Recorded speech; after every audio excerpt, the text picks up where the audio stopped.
elevado, Sí, sintomático. sintomáticos con alfa agonista, ¿están indicados o contraindicados? Digamos, si nosotros estamos pensando en un cáncer de próstata, en realidad lo que se indica son por los síntomas los alfa bloqueantes, no los inhibidores de la 5-alfa reductasa. No sé si estoy siguiendo la pregunta.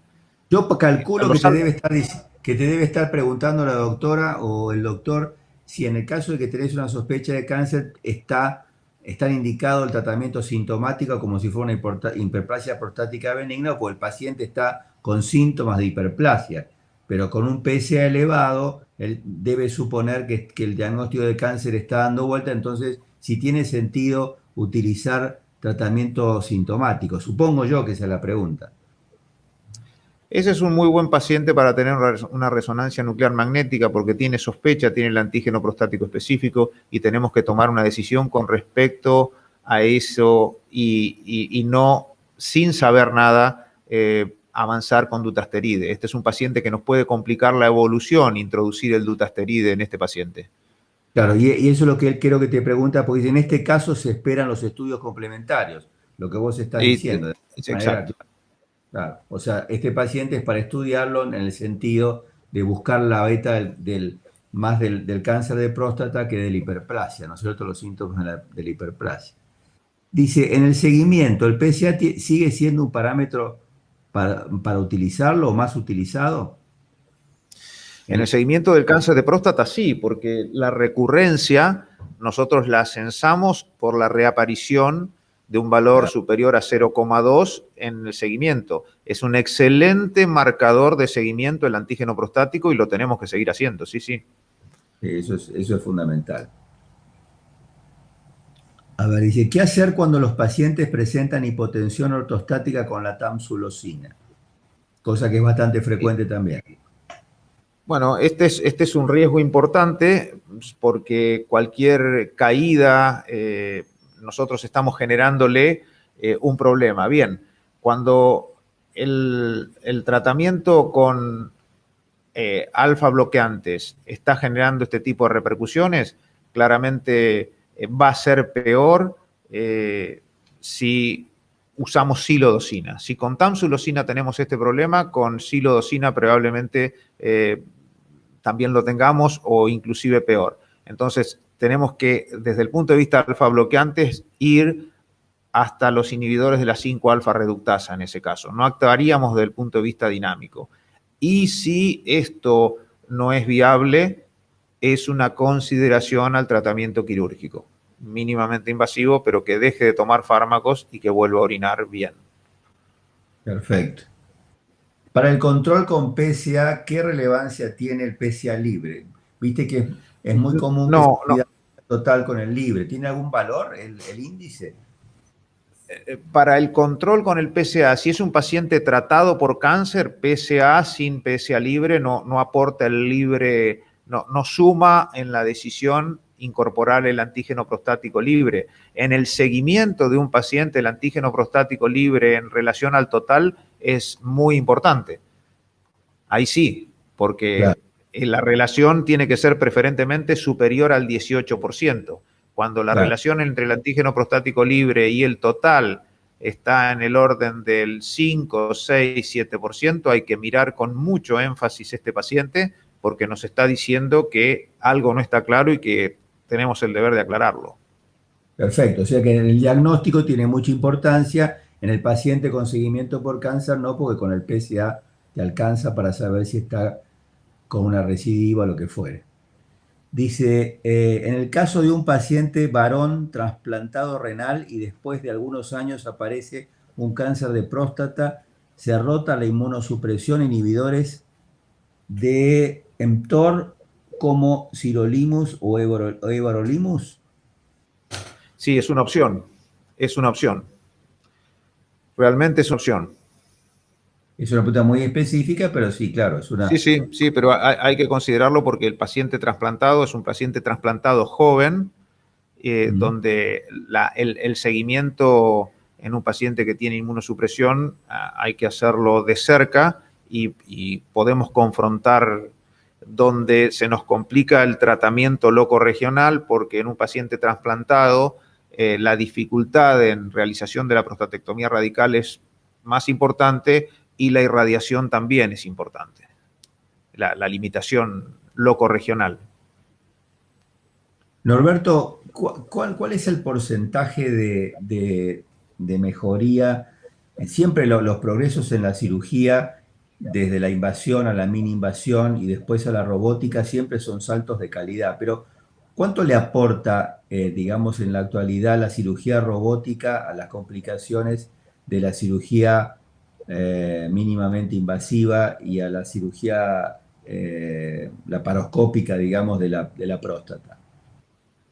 Mucho, mucho. En términos de funcionalidad, es el salto más importante. Obviamente que la cirugía robótica también, como todas las técnicas, tiene una curva de aprendizaje, pero cuando ya estandarizado, la preservación de los paquetes vasculonerviosos hacen una diferencia enorme en cuanto a lo que ocurre en los pacientes que les sacábamos la sonda antes y estaban anunciados que iban a tener un periodo de recuperación de los dos aspectos, de la continencia y de la función sexual, y en este momento los pacientes se les retira la sonda después de una anastomosis hecha por vía robótica, y aún cuando se la anuncia, realmente los pacientes, salvo el primer día, la continencia que recuperan es muy importante en muy corto plazo. Hace toda una diferencia en cuanto a la continencia y hace toda la diferencia en cuanto a la función eréctil. La prueba más clara es encontrar un paciente que en el posoperatorio, aún con la sonda puesta, a la noche todos tenemos erecciones nocturnas, desarrolla una erección, lo cual es constatar la indemnidad de los paquetes, que eso en las otras alternativas no lo hemos visto nunca. Muy. ¿La cirugía robótica para la próstata ya está aprobada por los sistemas prepagos en Argentina o no? No todavía, y yo creo que por las condiciones que todos conocemos, esto va a ser bastante dificultoso por cómo se van dando las distintas situaciones del marco económico en el que estamos inmersos, Claro. y esto va a ser una limitante.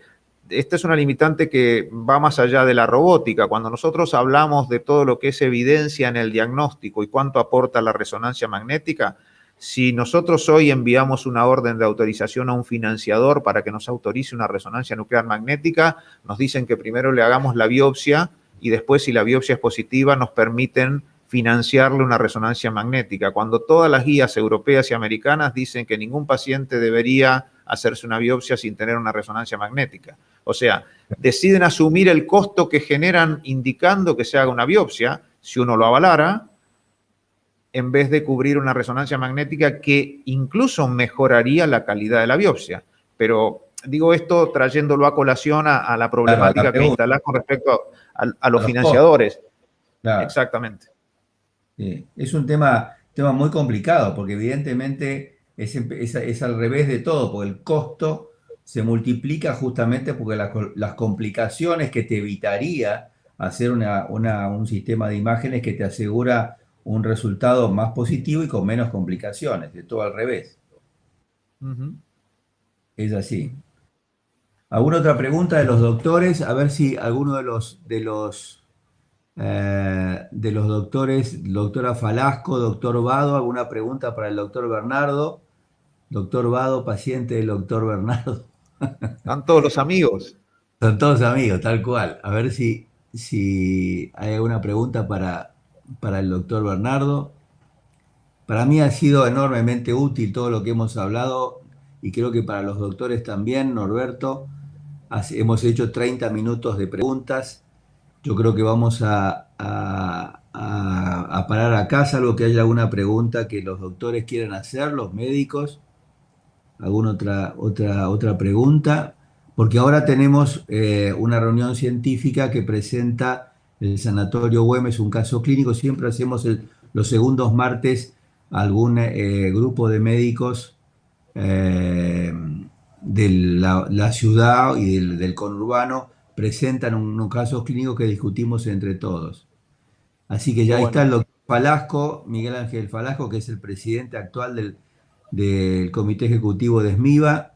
Norberto, yo te agradezco enormemente, te vamos a volver a tener cuando hablemos no, te vamos a jorobar de nuevo, obviamente, para hablar de novedades en cuanto a avances en la cirugía y probablemente te pidamos que vuelvas ya más específicamente con el tema de la robótica en medicina, en este caso en tu campo, en la urología, los aportes o destacar un poco más los aportes en cuanto a beneficio y evitar efectos adversos de la cirugía de próstata que es tan común. Así que te agradecemos enormemente, te mandamos un abrazo y muchas gracias.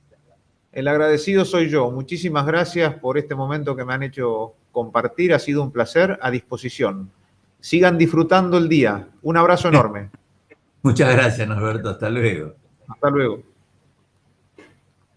Bueno, Miguel, hemos tenido una jornada urológica muy, muy interesante.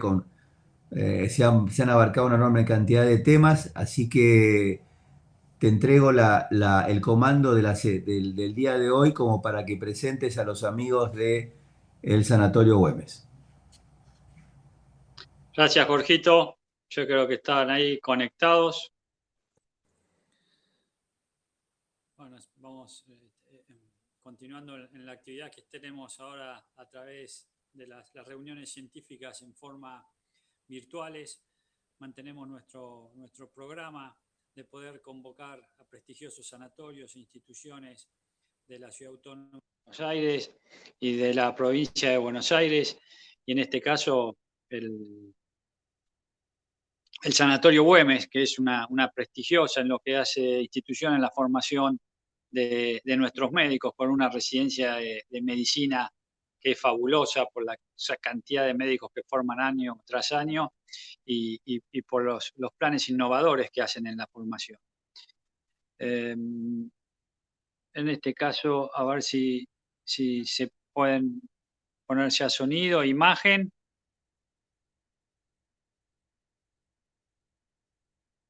Doctora Ibáñez, si habilita el micrófono y la cámara.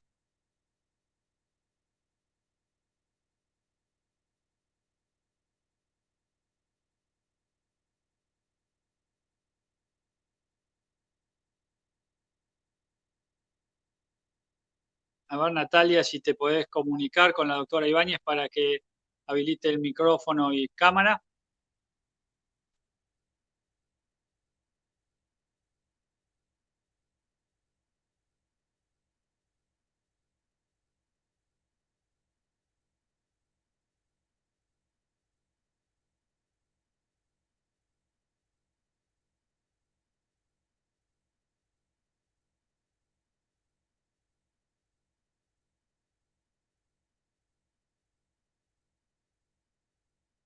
¿Me escuchás, Natalia?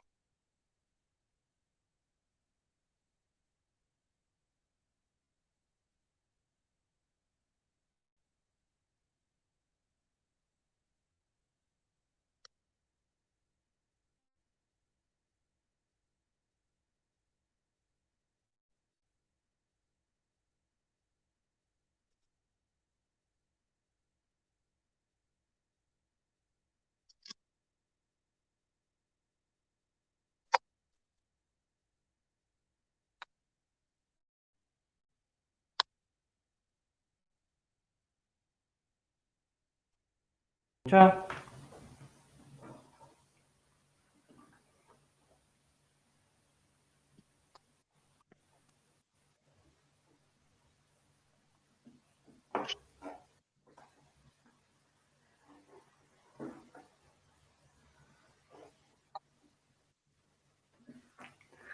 Parece que no me escucha.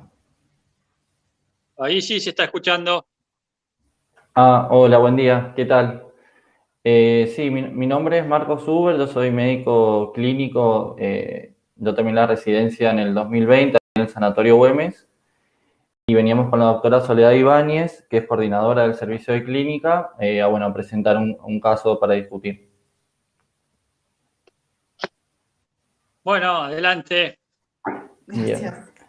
A ver si sale la presentación. Hola, perdón, tuvimos algunos percances. Bien. Creería que ahí se ve. A ver. Bueno, vamos a empezar con el caso clínico. Se trata de un paciente masculino de 84 años de edad que viene a nuestro sanatorio derivado de la clínica Olivos por un cuadro clínico de 4 días de evolución consistente en astenia, adinamia, palpitaciones y disnea de esfuerzo hacia clase funcional 3, que agregan las últimas 48 a 72 horas lo que él nota disminución del ritmo diurético. A lo que es el interrogatorio dirigido, niega fiebre, equivalentes febriles y consulta en este centro donde inicialmente, además del examen físico, se realiza un laboratorio que evidencia los parámetros más alterados fueron los de la función renal, con urea elevada de 207 y creatinina de 6 miligramos por decilitro, y por falta de camas lo derivan por la obra social hacia nuestro sanatorio para continuar el seguimiento. Bien, como antecedentes personales de este paciente, los más importantes es hipertenso en tratamiento médico, extabaquista, EPOC Gol-B en seguimiento con su neumonólogo, tiene antecedentes cardiovasculares con un infarto de miocardio hace 15 años con colocación de stent. La verdad que se desconoce la anatomía y la cantidad de stent que se colocaron. Tuvo una internación prolongada en el año 2017 por una pancreatitis aguda de etiología biliar que tuvo resolución quirúrgica y estuvo con estancia en unidad cerrada, con intubación orotraqueal, ARM, vasoactivos. Esa evolución en esa internación también tuvo una trombosis venosa profunda asociada a tromboembolismo pulmonar, por lo que estuvo un año anticoagulado. En el contexto de esa anticoagulación evoluciona con una hemorragia digestiva por la que también estuvo internado y después mejora. Asociado también tiene hiperplasia prostática benigna, una fibrilación auricular paroxística que se encontraba inicialmente anticoagulada con acenocumarol y posteriormente se rotó a apixaban por rango supraterapéutico en varias oportunidades. Y el dato más reciente fue una internación en diciembre del 2020 en Sanatorio Las Lomas por un síndrome anémico que requirió transfusión de 3 unidades de glóbulos rojos. Allí se realizó estudio del tubo digestivo con una endoscopía alta que evidenció una gastropatía erosiva sin signos de sangrado agudo, y en la colonoscopía diverticulosis colónica y ningún otro hallazgo particular.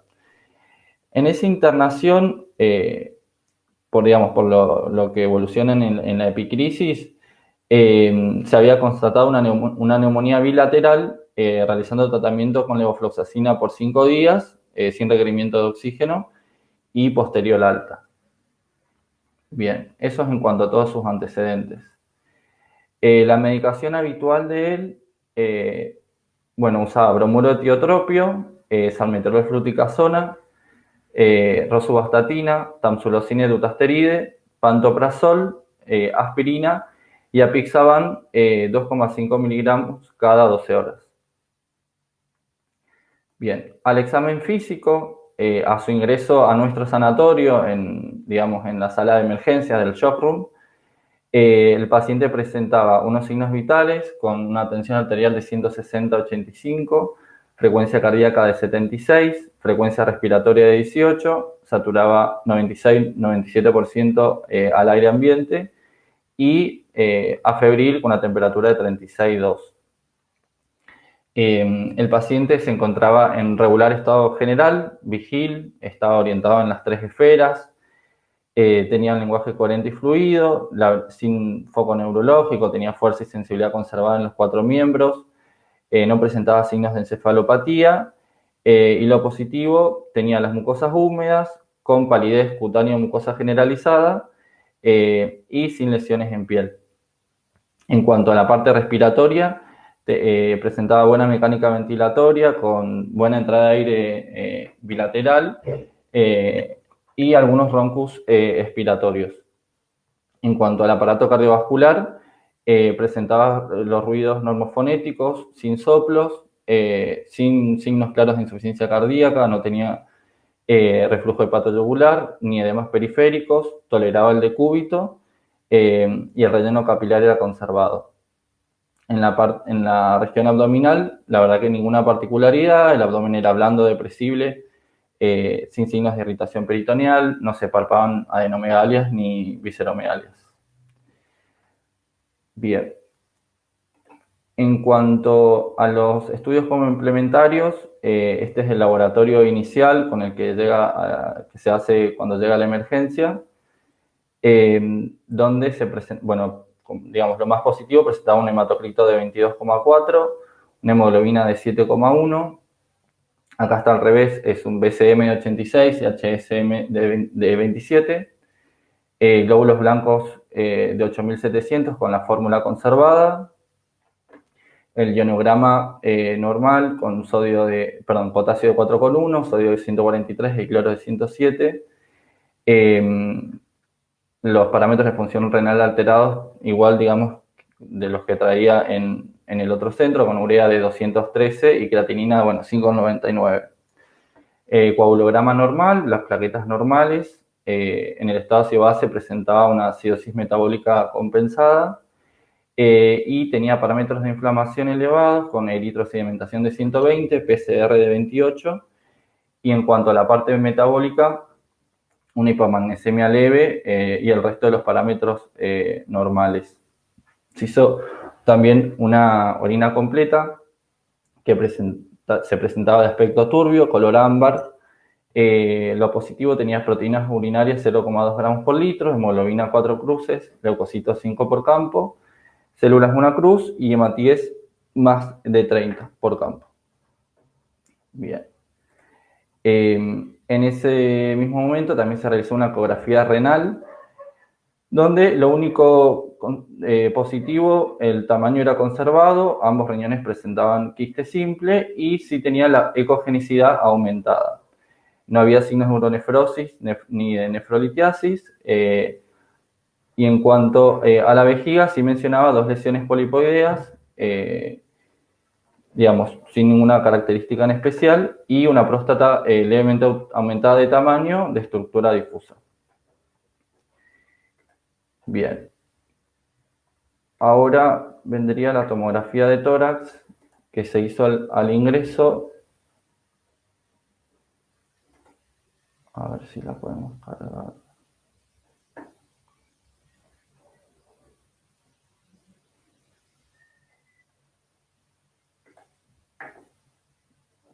Bien. Ahí la voy a pasar 2 veces.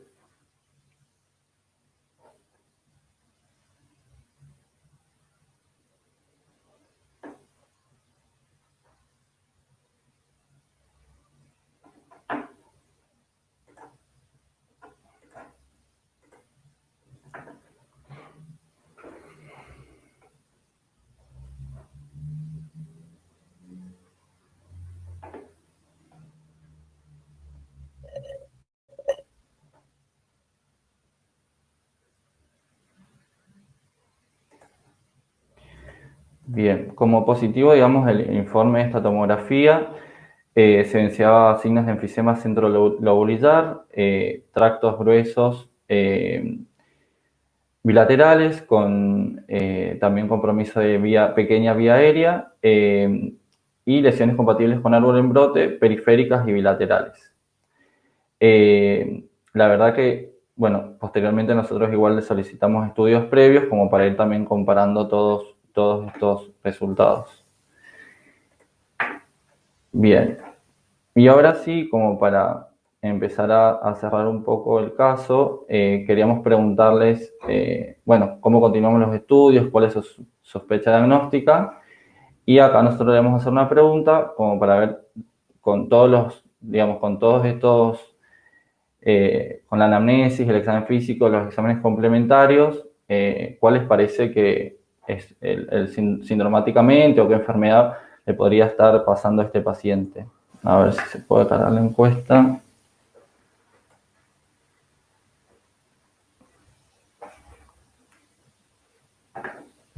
No sé si aparece.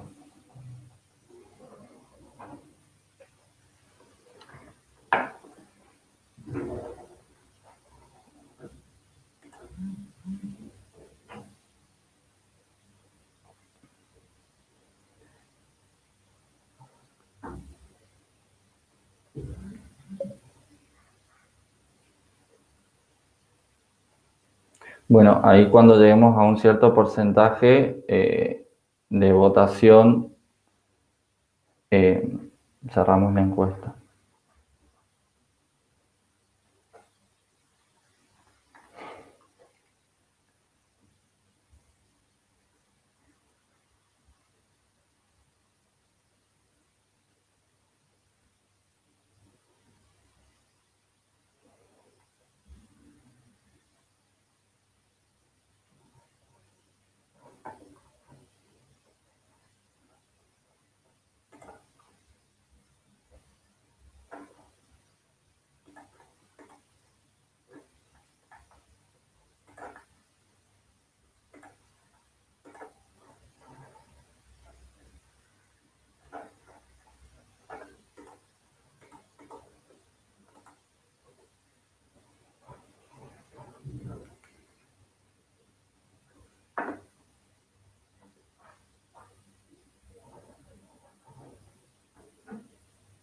Me falta un poquito más.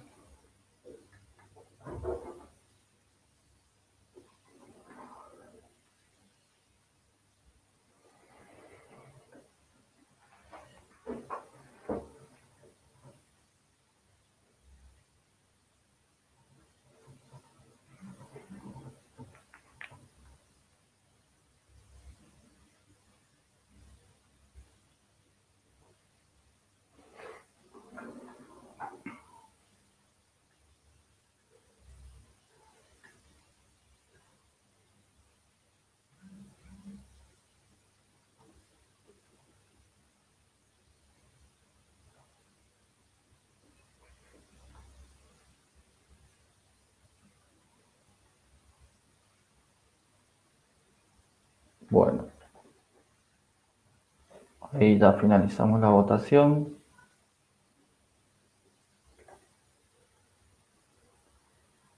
A ver ahí.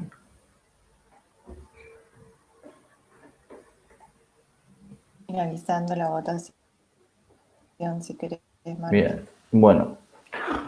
Nosotros, bueno, estas eran las respuestas, digamos, que nosotros hemos planteado inicialmente, y para nosotros, digamos, lo que pensamos que era la más correcta era un cuadro de vasculitis aguda.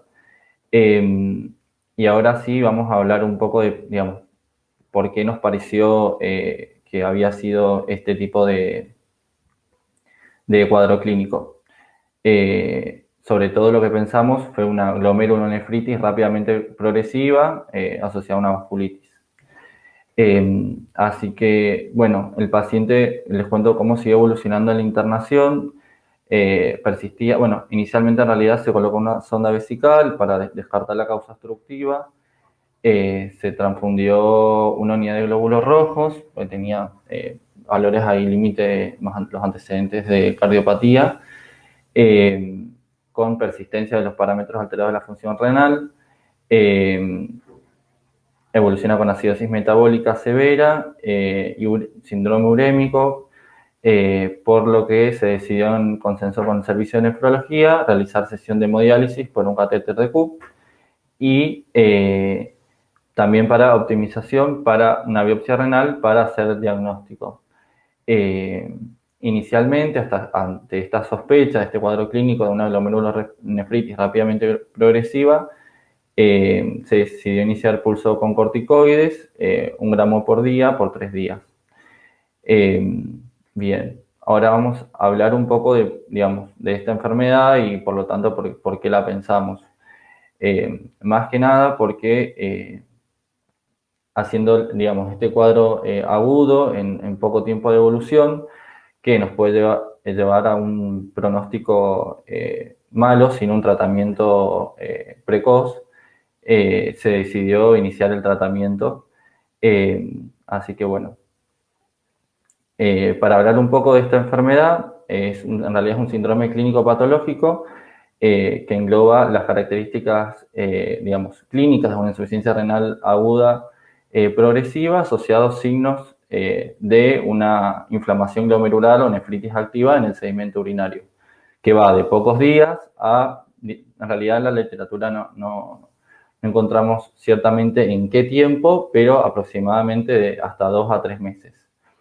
Y digamos, lo que particularmente define a este tipo de patología es la formación de semilunas en la biopsia renal, que es la expresión de la proliferación de las células parietales de la cápsula de Bowman, junto con también células inflamatorias, sobre todo de estirpe macrofágica. Bien. En cuanto a la epidemiología, se encuentra que en un 7% de las biopsias renales, sobre todo en pacientes mayores de 65 años, bueno, acá depende de la edad de los pacientes, va a ser la causa más frecuente del tipo de glomerulonefritis rápidamente progresiva.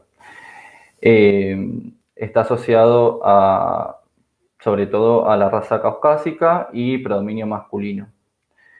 En cuanto a la presentación clínica, en realidad, bueno, va a depender de si se presentó como, digamos, compromiso solamente renal o tuvo otros compromisos como pulmonar, cutáneo, cardíaco, neurológico y gastrointestinal. En cuanto a la presentación únicamente renal, generalmente se presenta como un síndrome nefrítico con oliguria, hematuria, hipertensión, asociado no a signos de sobrecarga hídrica. Si se presenta también con manifestaciones pulmonares, generalmente lo más frecuente es la hemoptisis, y la hemoptisis generalmente se asocia, se me cambió de dispositivo, a el síndrome de Goodpasture, que bueno, sería el tipo 1, que ahora vamos a explicar la clasificación. También puede tener manifestaciones cutáneas, como púrpura, miembros inferiores, nódulos subcutáneos. A nivel cardíaco es más raro, pero puede haber bloqueos de la conducción, aquinesia, pericarditis, digamos, afectar a todas las capas, pericarditis, endocarditis o miocarditis. Neurológica también sería muy poco frecuente, y lo más característico es la mononeuritis múltiple. Y lo gastrointestinal, puede haber dolor, puede haber rectorragia, signos de isquemia mesentérica o perforación intestinal. Ahora sí, para hablar un poco de la clasificación, en realidad esta clasificación se basa en la inmunofluorescencia, lo divide en 3, en realidad son 4 tipos, pero los típicos son 3 tipos, que va a depender de dónde se depositen digamos, los complejos inmunes o los anticuerpos que va a detectar la inmunofluorescencia en el glomérulo. En el tipo 1 son generalmente anticuerpos antimembrana basal glomerular, que se van a encontrar depósitos lineales. Y lo más característico es el síndrome de Goodpasture. En el tipo 2 se van a ver depósitos granulares y son mediados por complejos inmunes que generalmente son secundarios a una enfermedad sistémica, por ejemplo, la nefritis lúpica, postestreptocóxica, nefropatía por IgA, la crioglobulinemia mixta. Bien, y el tipo 3 o pausinmune es una glomerulonefritis que es necrotizante, pero no vamos a ver evidencia de estos complejos por inmunofluorescencia. Y el diagnóstico de la tipo 3 es cuando se observan estas semilunas, pero en un mayor del 50% de los glomérulos afectados. Y acá las más características son, bueno, granulomatosis de Wegener, la polyangiitis microscópica y el síndrome de Churg-Strauss. Bien, que en realidad es lo que nosotros, digamos, pensábamos inicialmente, es alguna de estas tipo 3, sobre todo la polyangiitis microscópica, que es la que generalmente puede asociarse a compromisos de un solo órgano. Bien, en realidad en esta imagen les quería mostrar un poco cómo se ve la inmunofluorescencia según dónde captan las inmunoglobulinas. Acá se ve que es en la membrana basal glomerular, que sería lo más común, que es el síndrome de Goodpasture, que también se asocia en un menor porcentaje a anticuerpos ANCA, MPO en un 20 a 35%. Abajo vemos la que es mediada por inmunocomplejos, que el depósito es más granular, y bueno, los ejemplos que nombré más temprano, como el lupus eritematoso sistémico, postinfecciosa, por IgA. Y ahora sí, con la tipo 3, que serían los ANCA positivos, que vemos una vez, digamos, más allá del ANCA, lo que se determina es si son PR3 o MPO positivos. En este caso, lo que más se asocia frecuentemente a la glomerulonefritis con poliangiitis, que sería el síndrome de Wegener, es a la PR3, y la PAM y la glomerulomatosis eosinofílica con poliangiitis a la MPO. Bien.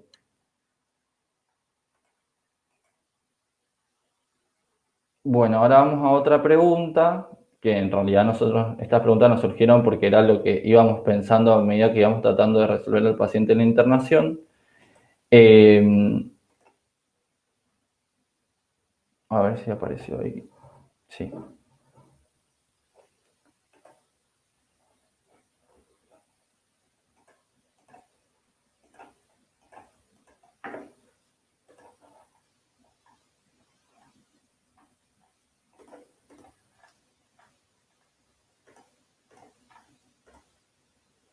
Bien, la pregunta sería que ante una sospecha clínica de una glomerulonefritis rápidamente progresiva, ¿cuál es la conducta? Bueno, la A indica rituximab, la B inicia corticoides en forma empírica, la C indica toma de biopsia renal y espera de resultados para iniciar corticoides o inmunosupresión, y la D indica toma de biopsia e inicia corticoides o inmunosupresión.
Bueno, ahí cierro. Bueno, la mayoría contestó lo que nosotros habíamos pensado.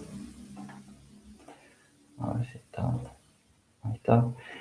Bien, digamos, ante la sospecha de este cuadro, siempre lo que está indicado es, midiendo el riesgo-beneficio, la toma de biopsia renal e inicio de corticoides, sin esperar, digamos, el resultado de la biopsia para el inicio de los mismos. La verdad que inicialmente, en este caso, nosotros hablamos con el servicio de nefrología. Ellos, por la edad del paciente, no querían realizar la biopsia, pero bueno, buscando también la biopsia renal, la mortalidad es de 0,01 a 0,2%, que es muy baja, sobre todo si se toman adecuadamente todas las precauciones. así que nosotros decidimos continuar y realizar la biopsia. Bien, en cuanto al tratamiento, bueno, esto es como lo básico. Se trata de hacer un ciclo, digamos, de inducción y después de mantenimiento. Para la inducción, nosotros usamos corticoides, que hicimos 3 bolos intravenosos de metilprednisolona, pero también se puede usar ciclofosfamida y plasmaféresis. La plasmaféresis, en realidad, lo más indicado es cuando hay riesgo de vida con hemorragia pulmonar o necesidad de diálisis en el momento de presentación. En cuanto al mantenimiento, también, bueno, va a depender si está asociado o no a una enfermedad sistémica y también según si es asociado a ANCA o no, el uso de azatropina, rituximab o metotrexate, y esto va a depender también de si tiene recaída de la enfermedad o no. Bueno, esto simplemente como para contar un poco del tratamiento. Bien, posteriormente ya empezamos a recibir todos los resultados que íbamos solicitando y recibimos todas las serologías virales, nos dieron negativa, hepatitis B, hepatitis C, HIV, VRL, Chagas. Se había realizado un panel autoinmune con FAN que dio negativo, antimembrana basal glomerular negativo, ANCA negativo, PR3 y MPO también negativos, normales. Látex para artritis reumatoidea, un valor normal, complemento valores normales, anti-NA negativo. Se había solicitado un proteinograma electroforético, que también era normal, sin presencia de banda monoclonal, inmunofijación en suero y en orina con precipitación policlonal y cadenas livianas cuantificadas que la relación estaba conservada. Bien. Hasta que, bueno, esto fue de parte ambulatoriamente, llegó el resultado de la biopsia renal. Mientras tanto, el paciente había recibido el pulso de corticoides y había continuado con corticoides vía oral. Bueno, el resultado de la biopsia acá está como medio extenso, pero básicamente lo dividimos como en todos los aspectos que se visualizó. En cuanto a los glomérulos, se habían visualizado 30, de los cuales 13 se presentaban en forma de oblea, 3 con esclerosis segmentaria y con adherencias a la parietal de Bowman. 5 con leve incremento de la matriz mesangial. Un segundito. Bien, en cuanto a los túbulos, 30% con atrofia con presencia de cilindros proteicos y 20% con lesiones de necrosis tubular aguda. En el intersticio se presentaba un 30% con esclerosis y los vasos, las arterias de mediano y pequeño calibre, presentaban esclerosis subintimal moderada. La inmunofluorescencia solamente marcó 2 glomérulos que estaban completamente esclerosados con proteínas en su interior, que eran IgA e IgG inespecíficas, no específicas. Y como conclusiones de esta biopsia, se observó una glomerulosclerosis focal global y segmentaria con esclerosis intersticial en un 30%, necrosis tubular aguda en un 20% y arteriosclerosis moderada. Bien, esto medio que no nos llegó a una conclusión en cuanto al diagnóstico inicial que habíamos sospechado, que era esta glomerulonefritis rápidamente progresiva. Así que nuestra conclusión fue que la insuficiencia renal aguda que hizo fue de causa multifactorial. Yo creo que igual al principio no dije, pero teníamos un laboratorio de enero de ese año y él se internó en febrero, donde tenía una creatinina habitual de 1,1, 1,2. Creemos que la causa fue multifactorial. En parte no sabemos bien por este síndrome anémico y en contexto de la anticoagulación si él venía con sangrado, estaba con algo de hipovolemia, en ese contexto hizo también una necrosis tubular aguda. En cuanto tuvo una internación en diciembre hasta enero de ese año, donde también pudo haber recibido fármacos nefrotóxicos y por eso haber visto esta necrosis tubular aguda en un 20%. Y una patología como mucho más rara es la que es una glomerulonefritis en realidad asociada a la Apixaban o a los anticoagulantes, en donde en la biopsia se observa, un sangrado glomerular que está descrito, pero bueno, también es una causa muy poco frecuente y la verdad que después en la biopsia tampoco se confirmó. Lo que sí se halló, digamos, es que tenía algo de enfermedad renal crónica, sobre todo esto de una glomerulosclerosis focal global y segmentaria, que después buscando un poco para hablar de eso, lo que encontramos, a ver si se ve acá. Bien, el diagnóstico histológico de esto, que es una obliteración segmentaria de los capilares por matriz extracelular. Es decir, es una hialinosis por un atrapamiento de proteínas plasmáticas. Esto puede verse a causa primaria, que es muy, muy poco frecuente, que en realidad se vio que está asociado a un factor plasmático que no está identificado cuál es, pero que responde a inmunosupresión. Y que después del trasplante puede recurrir. Por eso se cree que es asociado a un factor plasmático. Y las causas secundarias, que son las más frecuentes y las que pensamos que tiene este paciente, que son secundarios a cambios adaptativos, es decir, cambios estructurales y funcionales, secundario a cambios en la presión y el flujo en el capilar glomerular. Y las causas más frecuentes son la nefropatía por reflujo, obesidad mórbida, cardiopatía congénita, arteriosclerosis e hipertensión. Bien. Bueno, y como para ir terminando de cómo terminó el paciente, esto ya es en la evolución ambulatoria. Él fue a dos consultas en nuestro sanatorio, después el seguimiento lo hizo en su sanatorio en Clínica Olivos. La verdad que clínicamente él se encontraba estable, sin signos de sobrecarga, con el ritmo diurético conservado. El último laboratorio de abril presentaba una creatinina en descenso con un valor de 1,57.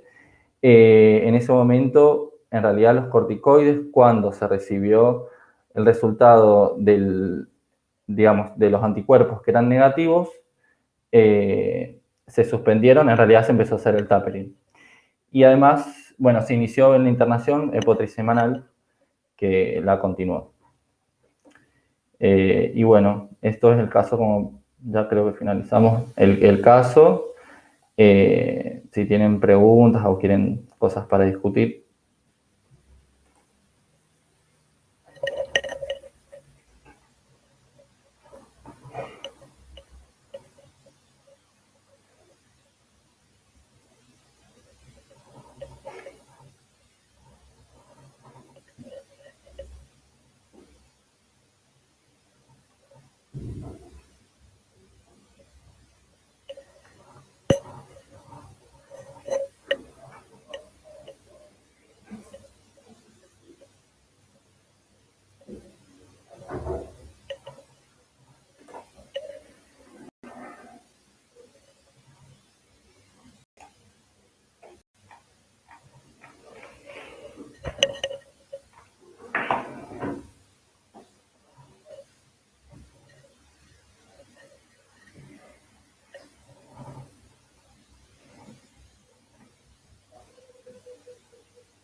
Alguien pregunta por qué se descartó la NTA en la primera impresión diagnóstica. En realidad era una de las sospechas, la necrosis tubular aguda, pero no teníamos como ningún desencadenante, digamos, ningún factor que nos haga pensar en eso. Y digamos, teníamos bastantes características clínicas, tenía eritrocementación elevada, una anemia que era ferropénica, pero en parte tenía aspectos de trastornos crónicos y una evolución muy rápida desde enero, digamos, hasta febrero, que nos hizo, digamos, pensar en eso.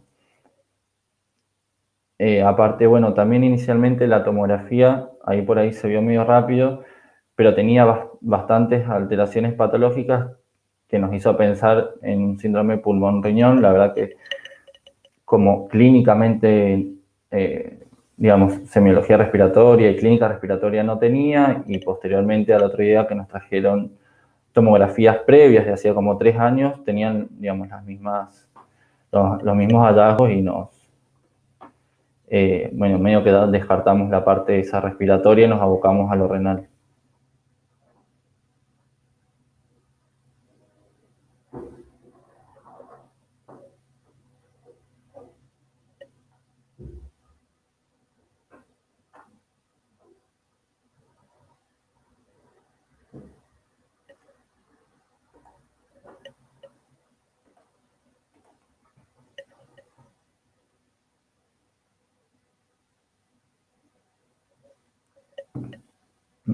¿Hasta qué tiempo con tratamiento de corticoides se puede esperar para saber si... Ahí se fue.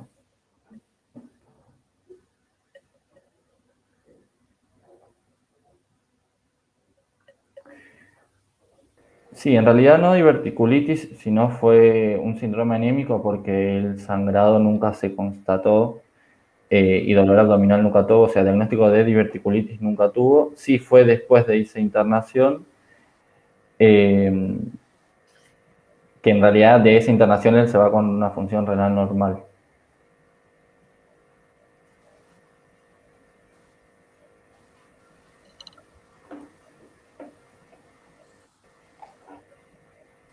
Bueno, yo no sé si me escucharon antes cuando lo felicité porque Ahora sí. se me había cortado el habla, me dijo recién Natalia que no se me había escuchado. Realmente si querés felicito. tiempo podemos esperar hasta saber si el paciente es córtico sensible. Uy, estamos con...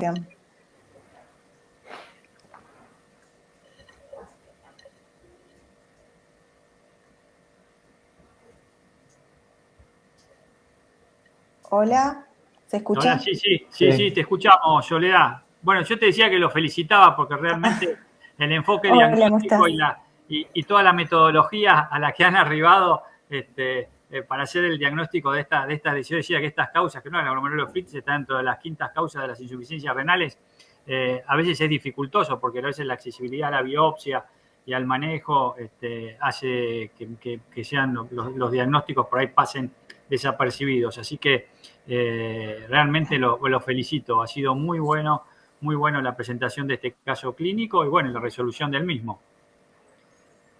Así que bueno, los dejo bueno, con gracias. La verdad que...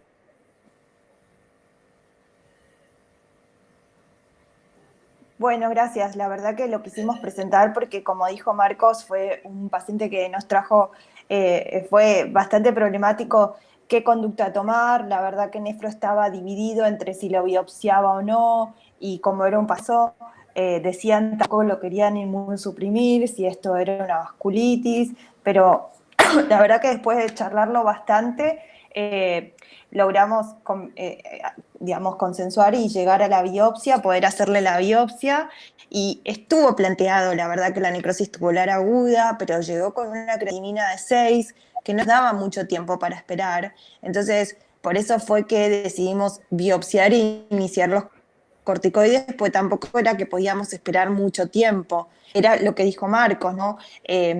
Los nefrólogos pensaban que podía ser secundario a la apixaban, pero la verdad que nos costaba creer porque ya llevaba casi 2 o 3 meses de apixaban y tenía una función renal en un mes previo a la internación normal.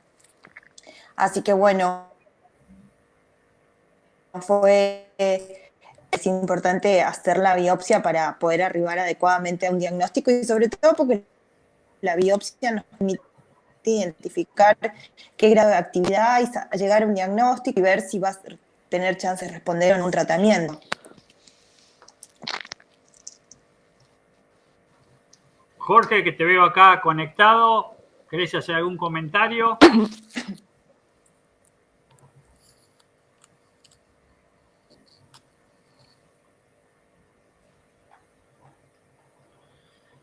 Bueno, entonces los felicitamos nuevamente.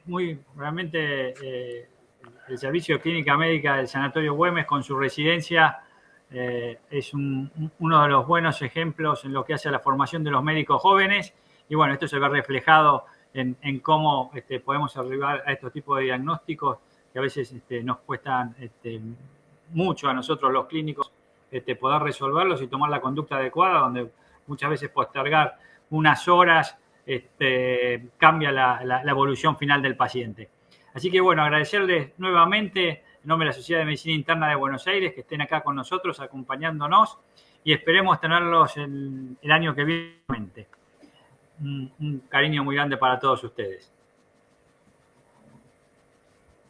Bueno, muchísimas gracias. Y acá, bueno, les siguen acá mandando el chat de los médicos. Felicitaciones, brillantes, gracias, muy bueno, muy buen caso. Así que, bueno, este es un compromiso para el año que viene. Bueno, y nos despedimos. Nos vemos la semana que viene, el martes, en el curso a todos los médicos cursantes.